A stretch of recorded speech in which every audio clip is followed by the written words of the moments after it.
मैं जिंदा हूँ, मेरे साथ रहेंगे दोनों बच्चे। मुराद साहब, ये लीजिए, आपने जो गाड़ी मंगवाई थी वो पार्किंग में खड़ी है। शुक्रिया। आपको इसकी जरूरत हो सकती है, रख लें चाबी।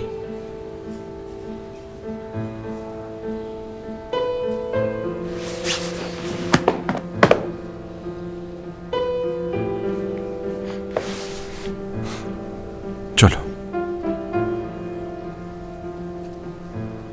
जब अंदर मैंने मॉम को गले लगाया था तो आपको जेलसी हुई थी ना? ऐसी कोई बात नहीं बेटा, मैं तुम्हें खुश देखकर तुमसे ज्यादा खुश हुआ था। चलो, ज्यादा रात हो जाएगी, मिलते हैं। ये बच्चे तुम्हारे सहारा हैं, इनके साथ रहोगे तो तुम्हें ज़हनी सुकून मिलेगा। नरगिस के बगैर मैं अपने आप को अधूरा महसूस करता हूँ अम्मी, ये जान लीजिए आप।